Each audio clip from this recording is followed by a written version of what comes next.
dari tuan-tuan mereka. Artinya menikahi budak itu harus dengan izin. Wa atuhunna ujurahunna bil ma'ruf. Padahal budak nih yang mau dinikahin kadangkala. Kenapa kok harus menikahi budak?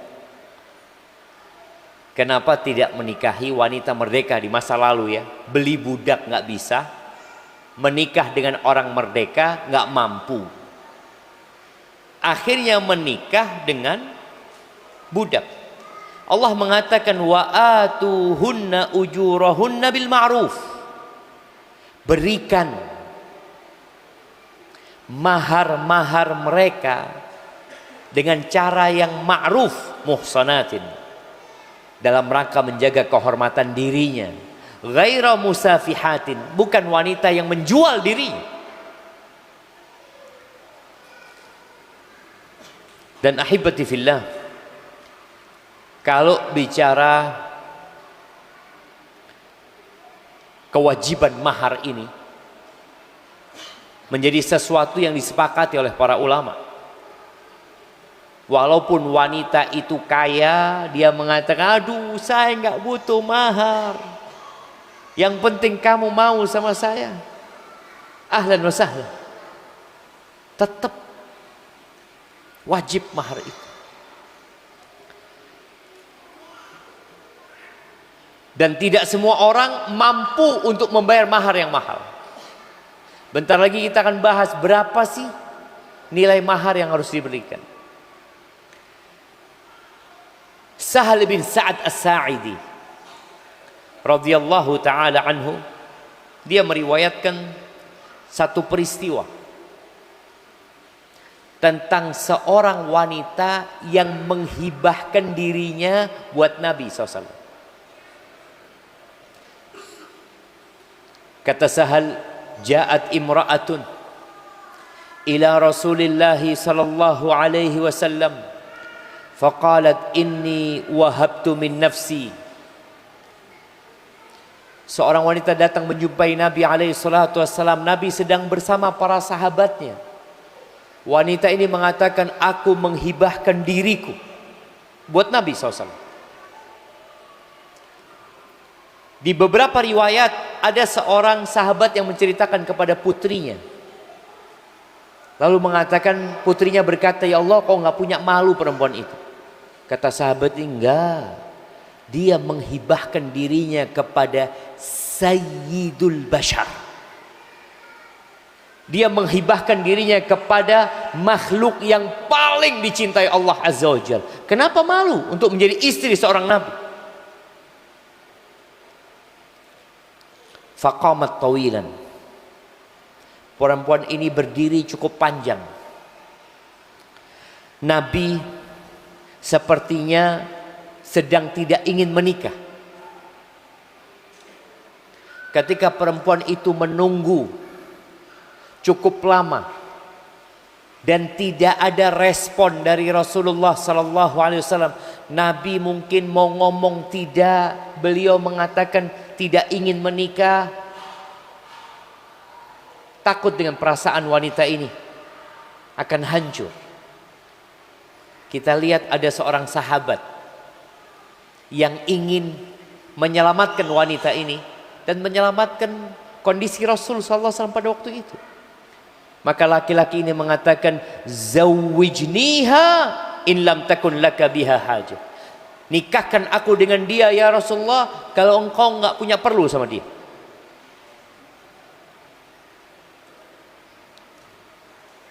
Subhanallah. Wa man yattaqillaha yaj'al lahu makhrajan. Barang siapa bertakwa kepada Allah, pasti Allah kasih solusi. Allah kasih jalan keluar. Makanya kita nih, kalau punya masalah belum ada solusi, yakin antum belum bertakwa. Jangan yakin, saya sudah bertakwa Ustaz, tapi solusi tak kunjung datang. Itu tandanya antum belum bertakwa. Yang mengaku bertakwa berarti dia belum bertakwa. Ini sahabat dengan adab, dia mengatakan, zawijniha nikahkan aku dengan dia kalau engkau nggak punya perlu sama dia ya Rasulullah. Apa kata Nabi SAW? Hal indaka min syai'in tusdiquha.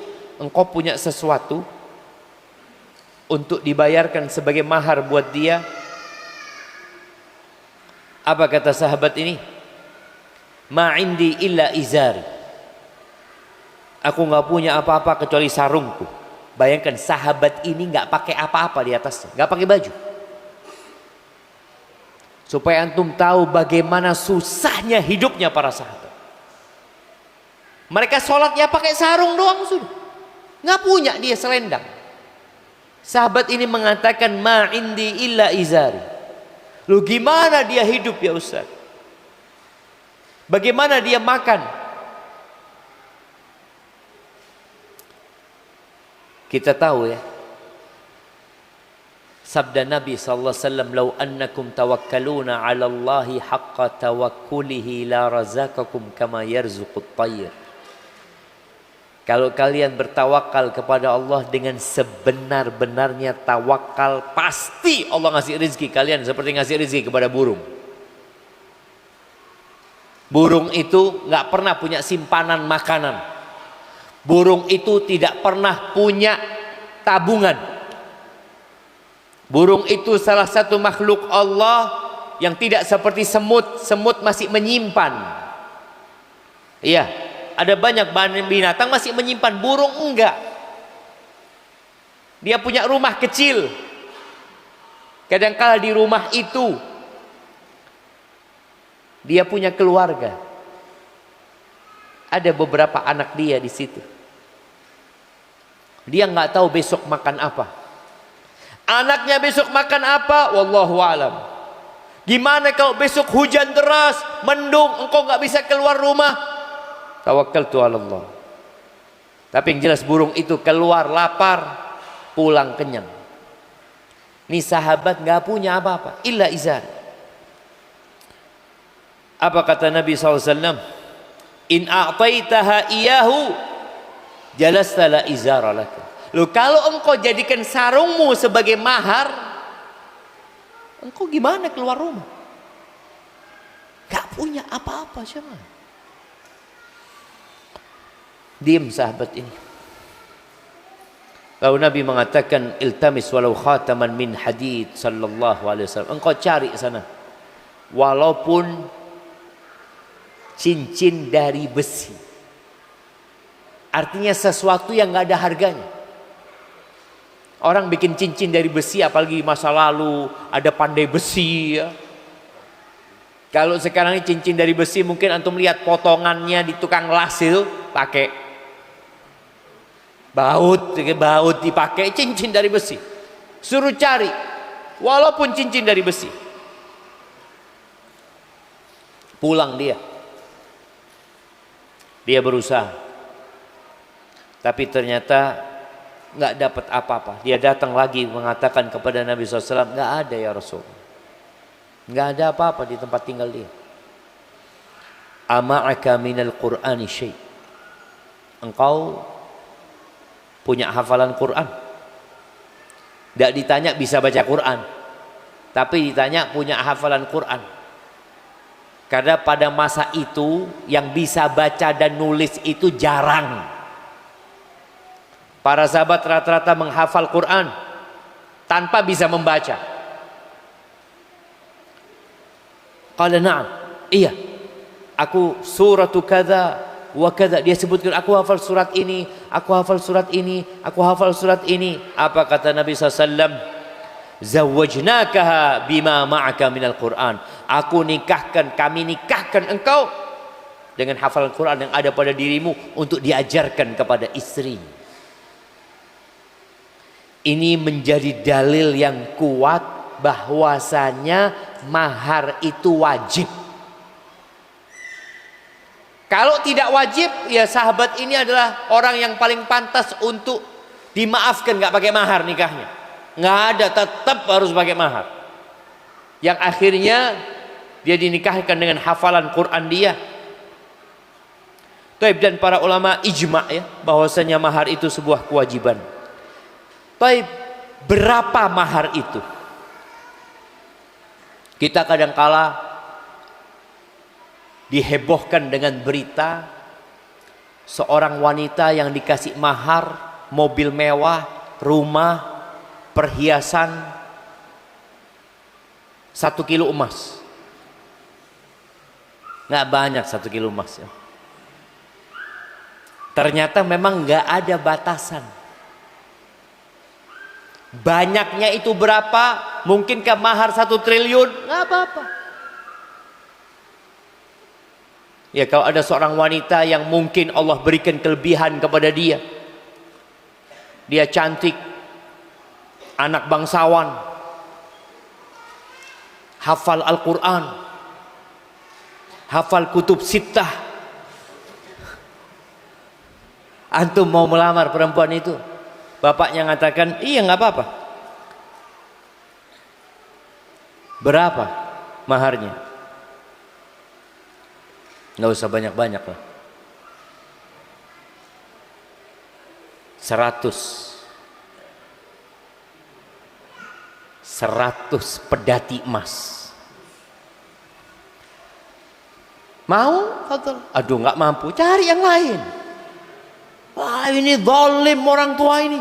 Jual enggak apa-apa. Jadi kita ini kadangkala karena belajar ilmu, gara-gara ditolak, bukan gara-gara ditolak, gara-gara gak mampu membayar mahar, kita kemudian beranggapan tuh orang tua zalim. Tidak, dia nggak zalim. Boleh. Allah sebutkan di Al-Qur'anil Azim surat An-Nisa lagi ayat 20. Wa in aradtum istibdala zaujin makana zaujin. Kalau kalian mau poliganti, ada poligami, ada poliganti. Antum melihat istri antum kayaknya perlu diganti ini, boleh. Karena antum melihat mungkin adabnya nggak baik ya. Antum melihat dia, ya Allah kayaknya berantakan hidup anak. Sebagaimana yang terjadi sama Nabi Ismail, sama bapaknya nggak disuruh poligami, tapi disuruh poliganti. Iya, Nabi Ibrahim ketika ngelihat istrinya ini, naudzubillah, ngomongnya jelek, nggak pandai bersyukur. Kata bapaknya, Ismail, ganti kau punya istri. Ya ganti. Ada permasalahan di sini ketika engkau menceraikan istrimu untuk mengganti dengan istri yang lain. Wa ataitum ihdahunna qintara, dan engkau telah membayarkan mahar qintar, harta yang berlimpah ruah, nggak tahu berapa jumlahnya, banyak sekali. Apa kata Allah? Fala ta'khudhu minhu syai'a. Nggak boleh engkau ngambil dari harta itu. Umpamanya dia kasih mahar istrinya 20 miliar. Terus dia ngomong sama istrinya, udah, karena aku nggak cocok sama engkau, 10 miliar balikin. Emangnya jual beli barang? Tukar tambah? Nggak boleh. Fala ta'khudhu minhu syai'a ata'khudhunahu buhtanan wa ithman mubina. Gimana kau mau ngambil itu? Ini sebagai bentuk dosa dan sebuah kedustaan. Ketika seorang sudah menikah mengatakan gabiltu, dan sang orang tua mengatakan aku nikahkan engkau dengan mahar sekian dan engkau terima, engkau harus bayar, lunasi. Engkau mengatakan qabiltu nikahaha wa tazwijaha bil mahril madhkur. Aku terima nikahnya, aku terima kawinnya dengan mahar tersebut. Lalu tahu-tahu engkau mau ambil, nggak boleh. Ini kalau suami yang menceraikan istrinya, suami yang mau ganti istri.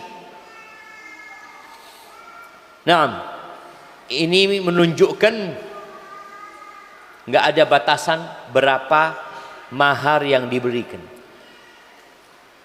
Dan ijma' para ulama juga seperti itu. Yang paling sedikitnya berapa? Paling sedikitnya juga nggak ada batasan. Ibnu Hazm berpendapat Pokoknya yang ada yang bisa diparuh jadi 2 boleh jadi mahar. Kurma bisa diparuh. Nah, sebagian ulama berpendapat ya 1 dirham boleh. Yang jelas nggak ada batasannya, jemaah. Orang dikasih mahar 5.000, saya nikahkan engkau dengan putriku dengan mahar 5.000, boleh. Tapi ternyata $5.000, $5.000 banyak. $5.000 ini, $5.000, makanya harus disebutkan. Pernah ada pernikahan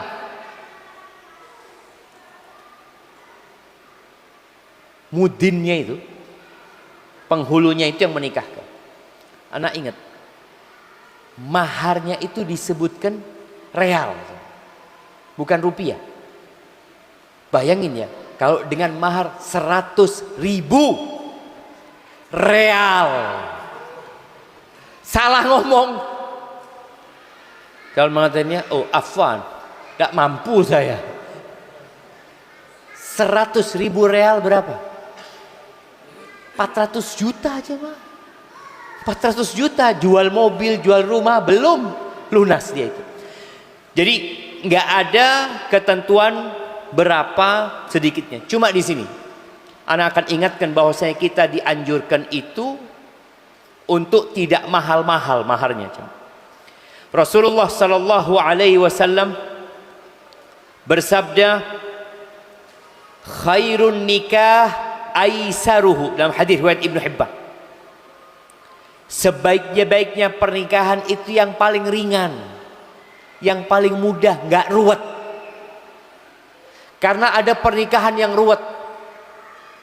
Melamar, kasih lamaran, kasih 100 juta, dikembalikan. Kata mereka, ya Allah, nggak cukup 100 juta. Sewa gedungnya berapa? Karena mereka berpikir uang itu digunakan untuk sewa gedung, untuk pesta, sehingga butuh uang yang banyak sekali. Kata Nabi SAW, khairun nikah aisaruhu. Maka antum kalau sudah lihat mertua banyak tuntutan ini dan itu, antum katakan jazakumullah khairan. Mudah-mudahan dikasih menantu yang lebih baik dari anak. Anak nggak mampu. Dalam hadis riwayat Imam Baihaqi, Nabi alaihi salatu wasallam juga mengatakan khairus sadaqi aisaruh. Sebaik-baiknya sodak itu, mahar itu adalah yang paling ringan. Ada riwayat yang mengatakan aktsarun nisa'i barakatan aisaruhunna mu'nah.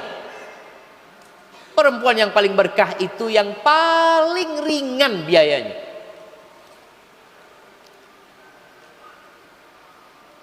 Bagaimana putri Nabi?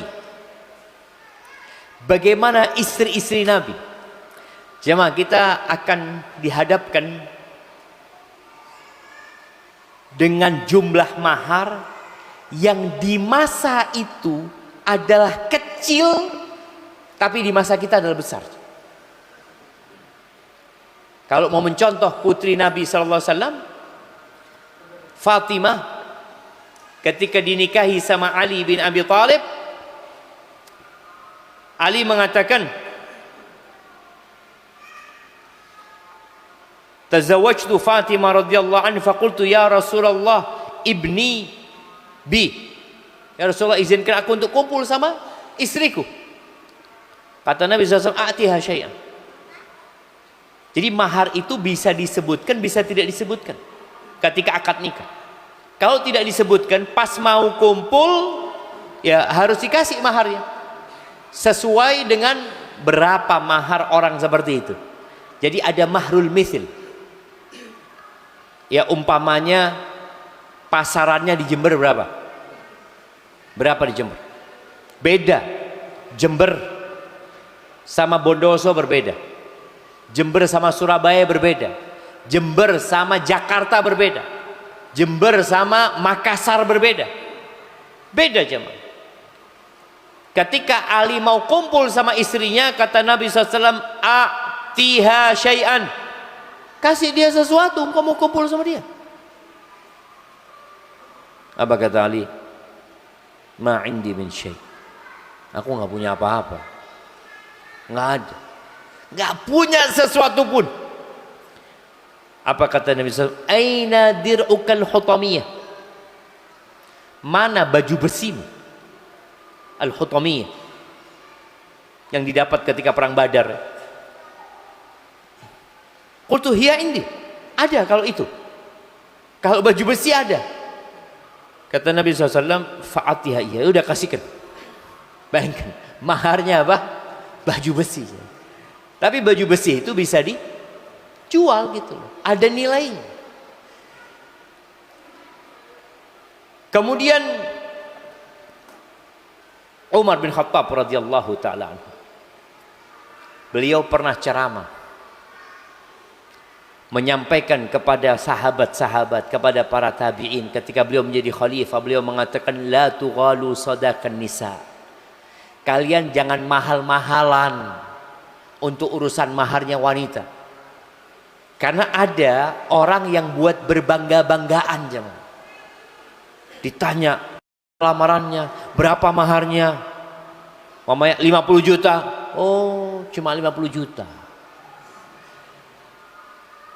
Fulana kemarin 125. Oh, Masya Allah. 125 ya nggak banyak lah. Fulana 1M. Oh iya. Akhirnya ini untuk berbangga-banggaan jemaah. Umar mengatakan la tughalu sadaqan nisa fa innaha law kanat makramatan fid dunya au taqwan indallah. Kalau mahalnya mahal itu menjadi tanda kemuliaan di dunia, menunjukkan ini wanita yang mulia, ini keluarga yang mulia, ini laki-laki yang mulia, atau ketakwaan di sisi Allah Azza wa Jalla, kana aulakum wa ahaqqahum biha Muhammadun sallallahu alaihi wasallam. Pasti yang paling berhak untuk memberikan mahar banyak itu Nabi Muhammad SAW. Ma asdaqa imra'atan min nisa'ihi. Beliau tidak pernah memberikan mahar kepada istri-istrinya. Wala usdiqat imra'atun min banatihi. Dan putri-putrinya juga nggak pernah dikasih mahar yang lebih banyak dari 12 uqiyah. Wa innar rajul 12 uqiyah. Al-Imam Nawawi menjelaskan mahar yang paling banyak dari istri Nabi itu atau putri Nabi itu kira-kira yang kata Umar sedikit ya, itu 500 dirham kalau dihitung. 500 dirham itu sama dengan 50 dinar. 50 dinar itu jumlahnya 212,5 gram emas. Piro? Kira-kira 250 juta itu sedikit. Umar mengatakan kepada mereka, jangan mahal-mahal. Kayak paling nggak kayak putri Nabi lah, kayak istri Nabi. Kenapa? Karena memang tradisinya di sana segitu itu murah. Kalau itu dipraktekkan di Jember, antum mau ngelamar mahasiswa STDI, dia mengatakan, udahlah, anak kayak istri Nabi lah. Kira-kira antum kapan nikahnya? Wallahi jemaah.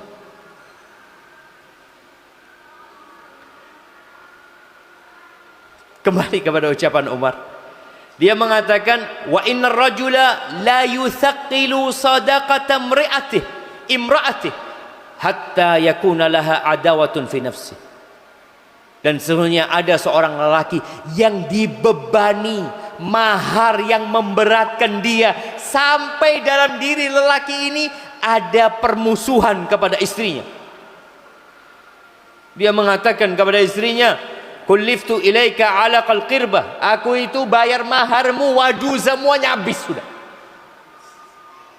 Gara-gara engkau. Kan jadi kebencian sama. Dan betul. Antum kalau bayar mahal ya, kemudian di malam pengantin ngelihat istri antum, ya Allah, mahal banget padahal cuma kayak gini nih. Loh iya. Makanya ketika mahal, orang itu biasanya akan kecewa. Tapi Ingat, tidak ada batasan. Antum kalau nggak mampu, ya nggak usah nikahin dia. Tapi ana seneng sama dia Ustaz. Ya sudah. Apakah kesenanganmu membuatmu akan senang selalu? Boleh jadi engkau akan hidup menderita. Maka ingat, paling nggak berapa? 500 dirham lah. Itu istri Nabi. Bukan berarti itu standar. Cuma Umar bin Khattab radhiyallahu ta'ala anhu hendak menjelaskan, di masa itu maharnya berarti lebih dari itu. Iya, sebagian sahabat itu, ingat Qais bin Syammas ya. Qais bin Thabit bin Syammas ya. Ketika dia istrinya gugat cerai sama dia, apa kata Nabi SAW? Ataruddina ilaihi hadiqatahu. Apakah engkau mau mengembalikan kebunnya dia? Maharnya itu kebun kurma. Kalau di kebun itu ada 100 pohon kurma, bisa antum bayangin. Perempuan ditanya, engkau kembalikan maharnya? Kata dia, iya ya Rasulullah. Karena apa gunanya hidup dengan harta yang berlimpah tapi tidak mendapatkan sakinah? Ini berkaitan dengan mahar, maka jangan terlalu mahal, tapi yang jelas pilihan jamaah ya. Artinya seorang ketika dia hendak menikah, kalau ternyata calon mertuanya itu menuntut mahar yang banyak, ya sudah, engkau bisa melanjutkan atau tidak. Atau engkau bisa membayarnya secara kredit, cicilan boleh. Walaupun maharnya nggak banyak Ustaz, mintanya 20 juta Ustaz. Tapi ana mahasiswa, wallahi nggak punya Ustaz. Ana mungkin bisa menyicil tiap bulan 100.000. Loh, nggak apa-apa jemaah. Tanpa uang muka nggak apa-apa. Boleh pakai uang muka, iya, uang muka 5 juta, cicilan tiap bulan 100.000. Kata mertua, enggak, terlalu sedikit, 200.000, enggak mampu, 125. Ya, bismillah. Artinya memang enggak apa-apa kalau engkau enggak mampu. Jangan sampai engkau membohongi mertua, membohongi istrimu. Kadang-kadang ada orang niat enggak mau bayar memang. Ingat, ada orang-orang dalam hati, enggak lah, insya Allah nanti, ya anak rayu-rayu istriku, nanti mungkin dia ikhlaskan. Tapi kita dengarkan azan jemaah.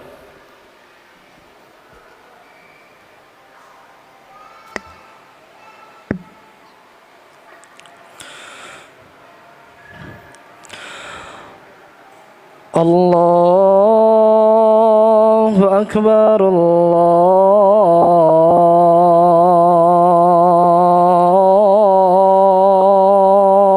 Akbar. Allahu Akbar, Allahu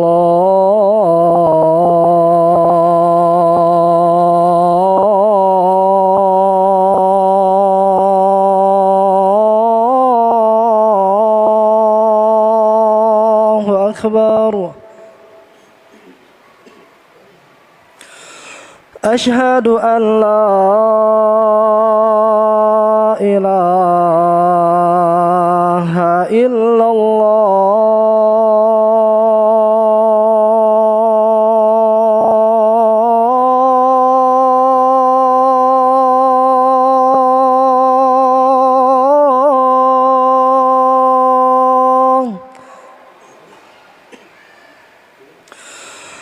Asyhadu an la ilaha illallah.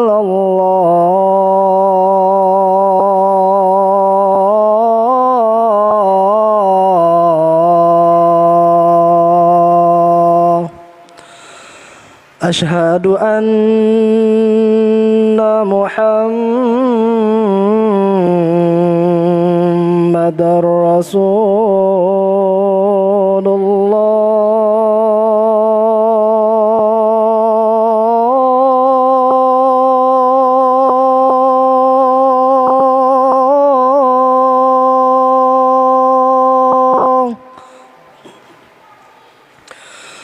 أشهد أن محمد رسول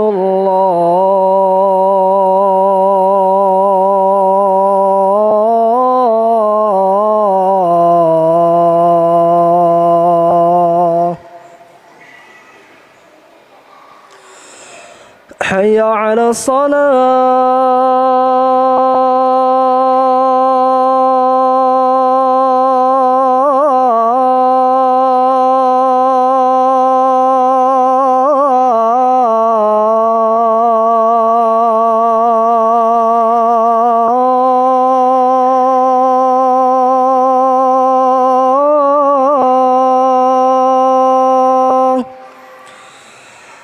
حي على الصلاة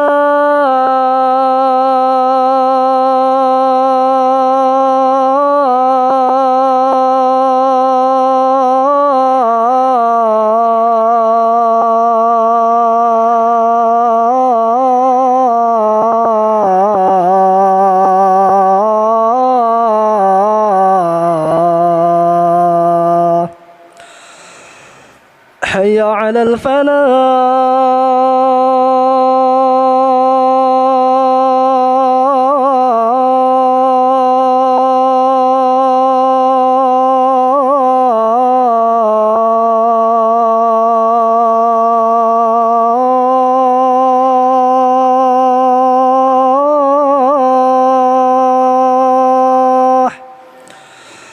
حي على الفلاح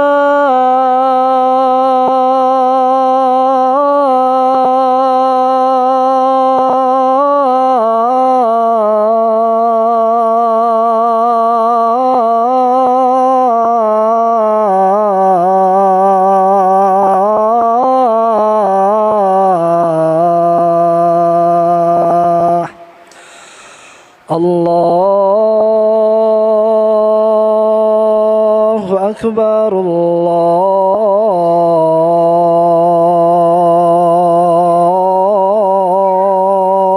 الله أكبر لا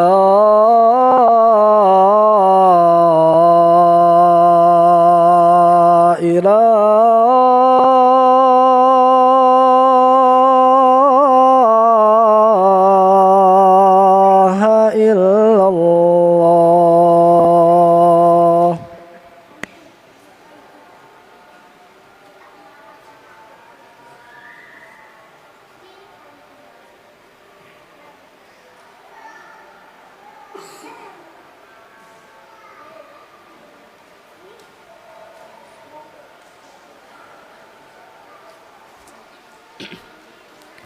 Allahumma salli wa sallim ala nabiyina Muhammad. Berkaitan dengan mahar ini, Syekhul Islam dalam kitab Majmu'ul Fatawa beliau mengatakan, faman da'athu nafsuhu ila an yazida sadaqa ibnatihi ala sadaqi banati Rasulillah sallallahu alaihi wasallam allawati hunna khairu khalqillah fi kulli fadilah wa hunna afdalu nisa'il alamin fi kulli sifah fahuwa jahilun ahmaq. Barang siapa yang diajak oleh nafsunya untuk menambah nilai mahar putrinya atas mahar putri-putri Nabi sallallahu alaihi wasallam, padahal mereka adalah wanita-wanita terbaik dalam semua kemuliaan, maka orang itu adalah orang bodoh. Jadi kalau dia berpikir, oh saya minta mahar sekian, lu putrinya Nabi tadi segitu, ya udahlah, kalau kau minta mahal, minta seperti putri Nabi SAW 200 juta anggap. Wa kadzalika sadaqu ummahatil mu'minin, begitu pula istri-istri Nabi, maharnya seperti tadi yang disebutkan, antara 400 dirham sampai 500 dirham. Wa hadza ma'al qudrati wal yasar. Ini kalau orangnya mampu.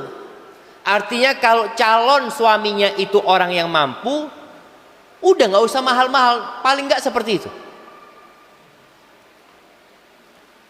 Fa ammal fakir. Tapi kalau yang mau menikah ini orang fakir, wa nahu fala yanbaghi lahu an yusdiqal mar'ah illa ma yaqdir ala wafaihi min ghairi masyaqqah. Maka dia nggak boleh lah memberikan mahar yang di luar batas kemampuan dia, yang nanti dia akan capek untuk mengumpulkan uang tersebut.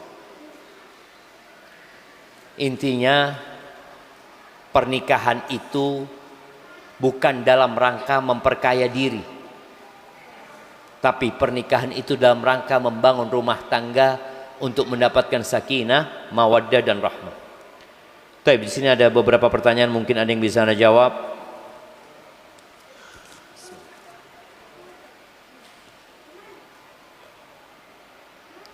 Mahar, uang mahar adalah hak istri dan kewajiban suami.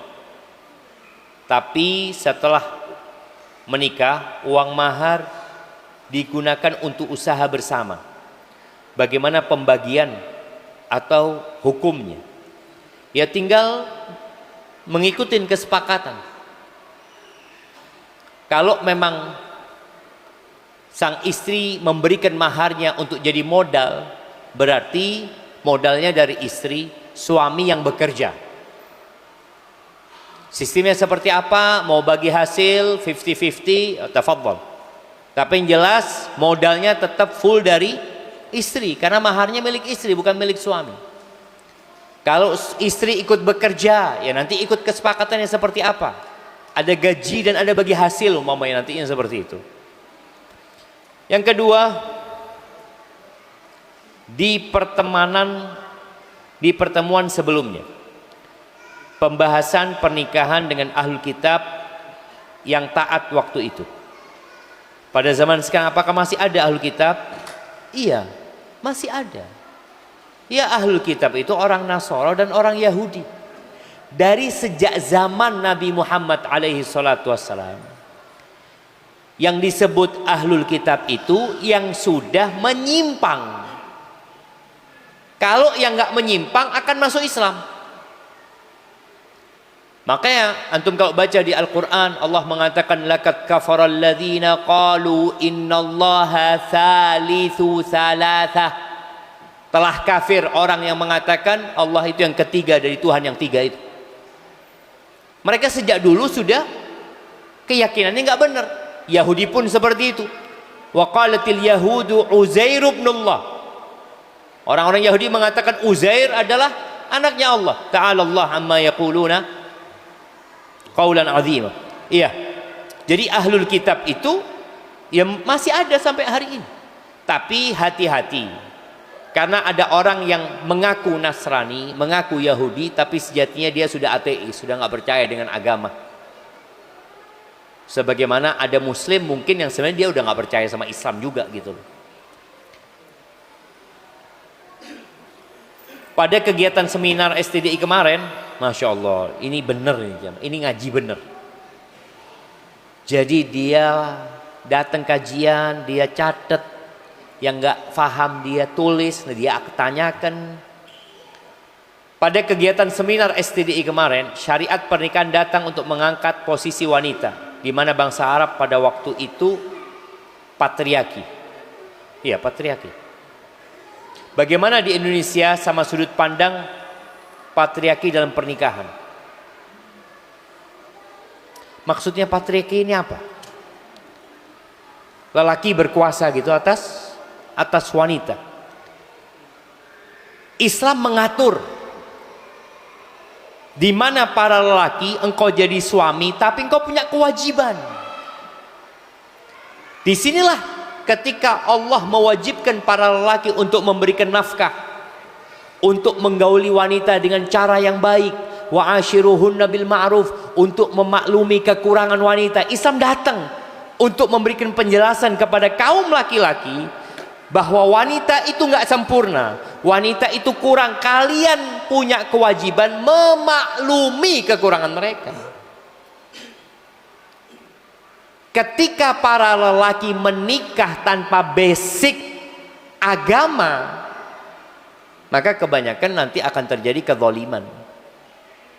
Ketika kajian Ustadz Abduh, ingat tatkala ada seorang yang konsultasi sama Hasan Al-Basri, dengan siapa dia menikahkan putrinya, apa kata dia? La tuzawwij ibnataka illa min taqi. Di riwayat lain disebutkan la tuzawwij ibnataka illa mimman yakhafullah. Jangan engkau nikahkan putrimu kecuali dengan orang yang bertakwa, dengan orang yang takut sama Allah Azza wa Jalla. In ahabbaha akramaha. Kalau laki-laki ini cinta sama putrimu, maka laki-laki itu akan memuliakan putrimu. Tapi gimana kalau lagi marah, lagi nggak suka sama istrinya? Lam yadlimha, nggak akan mendolimi dia istri. Karena dia takut sama Allah Azza wa Jalla. Dia bukan takut sama mertua. Dia bukan takut dengan hukum negara. Dia takut sama Allah Azza wa Jalla. Maka di sini, bagaimana di negeri kita pun, ketika seorang hendak menikah, hendaklah melihat laki-laki yang bertakwa kepada Allah.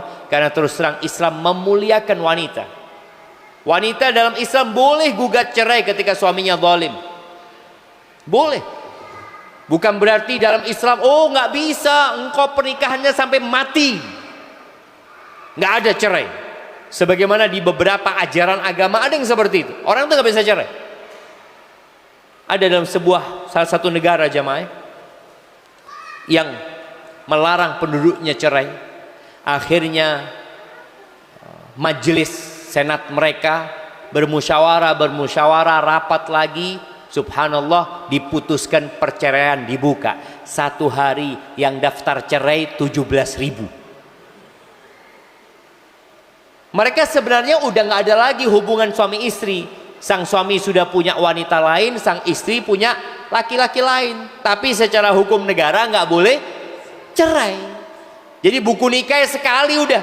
Enggak. Islam membolehkan perceraian tatkala itu menjadi solusi. Barakallahu fikum.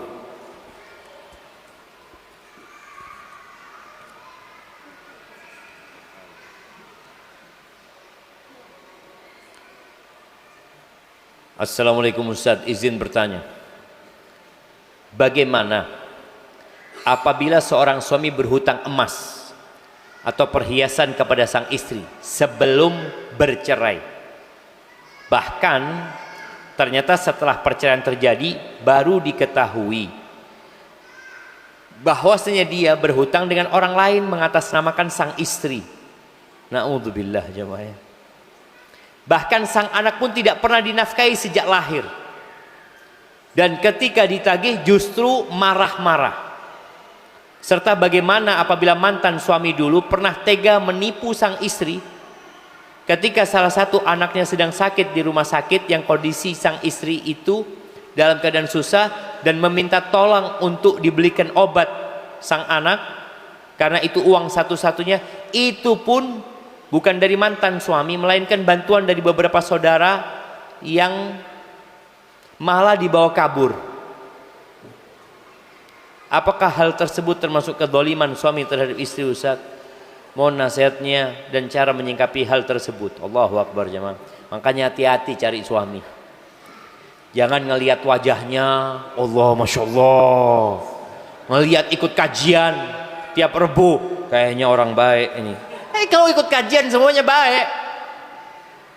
Makanya Umar bin Khattab ketika ada seorang memberikan persaksian, dia merekomendasikan seseorang. Umar tanya, engkau kenal sama dia? Oh kenal sama dia, kata dia. Oh kenal sama dia. Engkau pernah urusan fulus sama dia? Dirhamin, kata dia. Enggak pernah. Engkau pernah safar sama dia? Perjalanan? Enggak pernah. Engkau bertetanggaan sama dia? Enggak. Oh engkau lihat dia sholat di masjid? Iya, kata dia. Engkau enggak kenal sama dia. Sholat ini kewajiban. Maka orang mau tidak mau ke masjid, orang munafik ke masjid. Maka hati-hati. Jangan dapat suami penipu kayak ini. Anaknya sakit diembat fulusnya dibawa kabur. Nah, inna ilaihi rajiun. Awal yang harus diucapkan seseorang ketika dapat musibah, ingat sama Allah. Harta itu milik Allah, diri dia milik Allah. Maka tatkala dia mengatakan inna lillah, sesungguhnya kami milik Allah azza wa jal, wa inna ilaihi rajiun, sesungguhnya kami akan kembali kepada Allah azza wa jal, paling tidak musibah itu akan menjadi lebih ringan. Berapa besar pun uang yang dibawa kabur sama suami, di sisi Allah ada yang lebih besar, ada yang lebih banyak. Karena kita kalau berharap sama suami, tadi yang terjadi, ditagih malah marah-marah, fulus nggak dapat, yang dapat apa? Loro hati. Mau nagih lagi, ya udah tagih di akhirat daripada ditagih dimarahin di sini. Boleh nagih. Dan kita tahu ya, matrul ghani zulmun, menunda pembayaran hutang buat orang yang mampu adalah kezaliman. Yuhillu irdahu wa uqubatahu, halal kehormatan dia, halal orang itu untuk dilaporkan dan dihukum. Boleh kita mengatakan, fulan jangan kumpul sama fulan, wahai tukang tipu fulan. Loh, riba antum? Enggak. Anda enggak ribain dia, halal kehormatan dia. Dia punya utang 100 juta enggak bayar, Anda takut antum nanti ditipu sama dia. Ini dalam bentuk akhirnya supaya orang ini nggak bisa nipu orang lain lagi. Kalau dibiarkan, enggak, Anda nggak mau gibain dia, biar baini wa bain Allah. Sohib antum ditipu lagi sama dia, iya, Anda nggak mau gibain dia. Akhirnya satu masjid semua ditipu sama dia. Betul jemaah. Ini kehormatan dia, orang yang melakukan seperti itu kehormatannya pantas untuk tidak dihormati.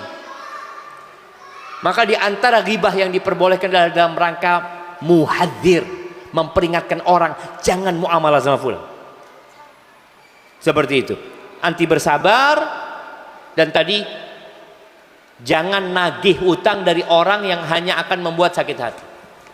Udahlah, perbanyak istighfar, mohon ampun sama Allah, dan katakan Allahumma ajurni fi musibati, ya Allah berikan pahala di musibah yang menimpaku, wa akhlif li khairan minha, dan berikan ganti yang lebih baik.